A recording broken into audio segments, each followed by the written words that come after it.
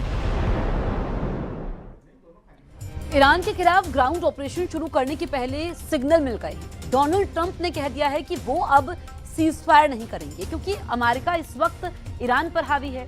लेकिन एक रिपोर्ट के मुताबिक इस पूरे ऑपरेशन में खाड़ी देश भी शामिल होने जा रहे हैं। ईरान को कुचलने के लिए 4 देशों ने मिलकर कसम खाई है।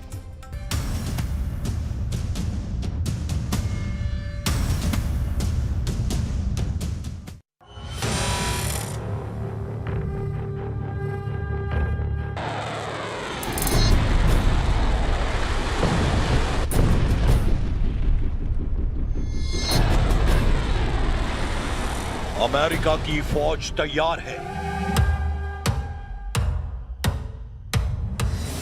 दुनिया की सबसे खतरनाक फोर्स को डोनाल्ड ट्रंप के फैसले का इंतजार है। ईरान पर चढ़ाई करने के लिए 5000 कमांडो किसी भी वक्त हमला कर देंगे।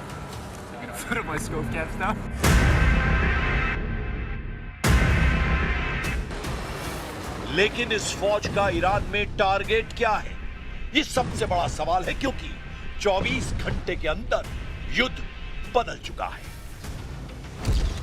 क्या डोनाल्ड ट्रंप अब ईरान के खार्क द्वीप पर नहीं बल्कि खुजेस्तान पर हमला करने जा रहे हैं? क्या अमेरिका के ग्राउंड ऑपरेशन में सऊदी अरब भी शामिल होगा? बहरीन, कुवैत, यूएई और कतर भी ईरान से लड़ने के लिए फौज भेजेंगे? क्या ईरान के खिलाफ खाड़ी देशों को मिलाकर अमेरिका ने शुरू कर दी है वर्ल्ड वॉर?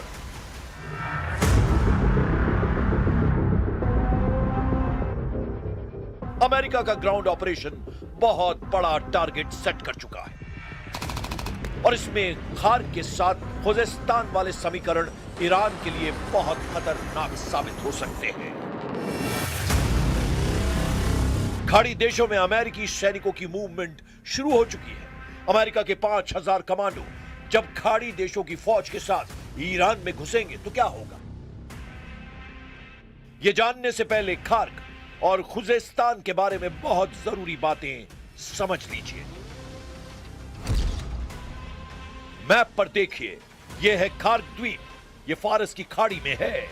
जबकि मेनलैंड ईरान में ये जगह है खुजेस्तान। इस इलाके में ईरान का बॉर्डर इराक से लगता है। ये दोनों जगह इस वक्त युद्ध के हॉट पॉइंट बने हुए हैं। खार द्वीप पर ईरान के तेल निर्यात का टर्मिनल है। यहीं से उसके 90% तेल का निर्यात होता है, जबकि खार द्वीप से जो तेल निर्यात किया जाता है ईरान के खुजेस्तान प्रांत से निकाला जाता है। खुजेस्तान को ईरान की ऊर्जा राजधानी कहा जाता है। ईरान का 80% तेल खुजेस्तान की जमीन से निकाला जाता है।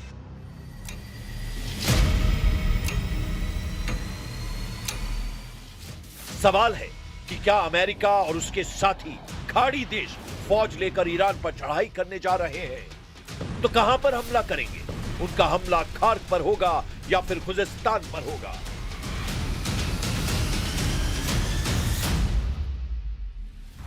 और दोनों मोर्चों में से हमला कहां करना ट्रंप के लिए आसान साबित होगा। अमेरिका की फोर्स खुजेस्तान पर पहले हमला कर सकती है, क्योंकि यह ऐसा इलाका है जहां अमेरिकी सेना को फौज की रसद, सप्लाई और बाकी कम्युनिकेशंस बनाने में कम मुश्किल उठानी पड़ेगी। यह एक समतल इलाका है जहां किसी फौज के लिए ऑपरेशन करना आसान है। लेकिन उससे पहले सवाल कि क्या खाड़ी देश अब अमेरिका के साथ मिलकर ईरान पर चढ़ाई करने जा रहे हैं? अमेरिका और खाड़ी देशों की कोशिश है कि वो इस युद्ध में ईरान के खिलाफ 12,000 सैनिक शुरुआती दौर में उतारें। इनमें सैनिकों से मदद करने के साथ साथ ग्राउंड ऑपरेशन की पूरी फंडिंग ट्रंप ने सऊदी अरब, यूएई, कुवैत, बहरीन और कतर से कराने का फैसला किया है। Well, look, we can have dialogue, but I don't want to do a ceasefire. You know, you don't do a ceasefire when you're literally obliterating the other side. America के साथ खाड़ी देशों का आना पहले मुश्किल नजर आ रहा था, लेकिन अब अमेरिका का मीडिया बता रहा है कि सऊदी अरब ईरान में युद्ध तेज करना चाहता है और इसके लिए क्राउन प्रिंस मोहम्मद बिन सलमान लगातार डोनाल्ड ट्रंप पर दबाव डाल रहे हैं। न्यूयॉर्क टाइम्स की रिपोर्ट है कि सऊदी अरब ने ट्रंप पर दबाव बनाया हुआ है कि युद्ध जारी रखा जाए। क्राउन प्रिंस मोहम्मद बिन सलमान कई बार डोनाल्ड ट्रंप से बात कर चुके हैं। उन्होंने ईरान में सत्ता परिवर्तन तक युद्ध तेज करने के लिए कहा है। सऊदी अरब का साफ मानना है कि ईरान खाड़ी देशों के लिए खतरा है और इस वक्त ईरान को ज्यादा से ज्यादा कमजोर करने की जरूरत है। इसीलिए अमेरिका को अब पीछे नहीं हटना चाहिए।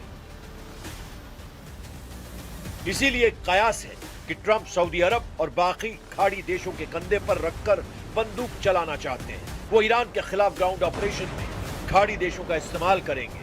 पहले से ही अमेरिकी सेना सऊदी अरब और बाकी खाड़ी देशों के मिलिट्री बेस का इस्तेमाल कर रही है। ईरान की फौज 6.5 लाख है। इसके अलावा पैरा मिलिट्री फोर्स 2.5 लाख के बराबर है, जबकि ईरान में एक्टिव बसीज फोर्स 20 लाख तक हो सकती है। ईरान ने बता दिया है कि वो नहीं बल्कि उसके दुश्मन इस जंग में झुकेंगे। यानी ईरान का इरादा साफ है कि वो आखिरी दम तक लड़ेगा, चाहे दुश्मन अमेरिका और इजराइल हो या सभी खाड़ी देश जो पहले से अमेरिका की मदद करते आ रहे हैं। वैसे ईरान के खिलाफ खाड़ी देश शामिल हुए तो क्या होगा, क्योंकि इराक पहले ही एक्टिव हो चुका है। इराक में ईरान समर्थित कयातब हिजबुल्लाह ने अमेरिकी अड्डों पर हमले तेज कर दिए हैं। ये एफपीवी ड्रोन अटैक देखिए, कैसे एक क्वाडकॉप्टर एक अमेरिकी अड्डे पर अमेरिकी फौजियों को तलाश रहा है। बाद में जब उसे कुछ नहीं मिलता तो वो अमेरिका के एक ब्लैक हॉक हेलीकॉप्टर से जाकर टकरा जाता है। There is still the risk of escalation if Iran-linked proxy groups mobilize, and by that I mean Hezbollah in Lebanon, Iran-linked militia inside Iraq, and importantly, the Yemen-based Houthi movement that has threatened to attack shipping lanes in the Red Sea and has done so in the past. So we know they have some naval capability that could create disruption. इस युद्ध में तुर्की पर भी सबकी नजर है और Erdogan ने अरब देशों से कहा है कि वो इस युद्ध में शामिल न हों।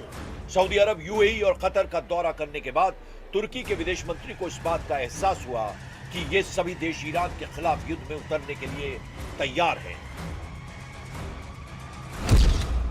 अमेरिका और इजराइल की शुरू की गई इस जंग में अब सऊदी अरब, यूएई और कतर ईरान के खिलाफ नजर आ रहे हैं, जबकि तुर्की का रुख बता रहा है कि एर्दोआन अब मुस्तफा खामनेई के समर्थन में आ गए हैं।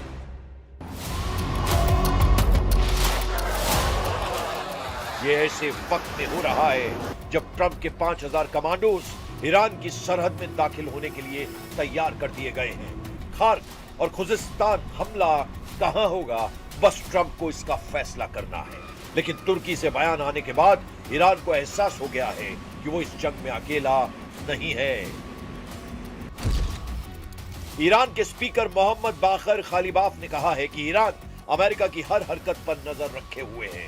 अमेरिका की फौज की गतिविधियां देखी जा रही हैं। अमेरिका के सैनिक ट्रंप और नेतन्याहू की गलत फहमियों का शिकार बनेंगे। ईरान का इम्तिहान लेने की कोशिश न करें ट्रंप।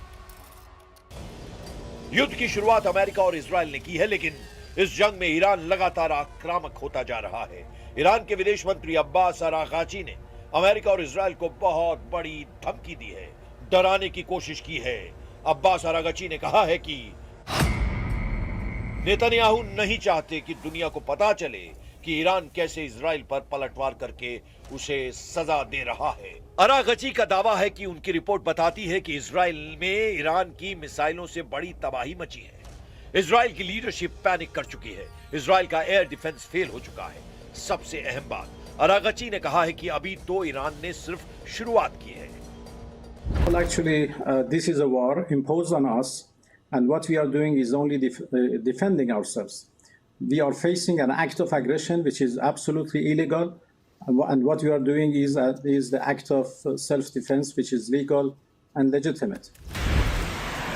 ईरान ने अमेरिका को अपने मिसाइल वाले तेवर फिर दिखाए हैं। ये ईरान का क्रूज मिसाइल अटैक है जो अमेरिका के कैरियर यूएसएस अब्राहम लिंकन की तरफ लॉन्च किया गया है। अमेरिका का ये कैरियर ग्रुप अभी ईरान से सुरक्षित दूरी पर है, लेकिन ईरान ने बता दिया है कि वो अमेरिकी नौसेना को करीब भी पटकने नहीं देगा। ऐसे में अमेरिका का ग्राउंड ऑपरेशन कितना कामयाब होगा, इस पर सवाल उठने लगे। एक तरफ अमेरिका और इजराइल ईरान पर हमला करते हैं और फिर ईरान पलटवार करता है, फिर यही सिलसिला तेज हो जाता है। देखा जाए तो ईरान इस वक्त इस युद्ध को कंट्रोल कर रहा है।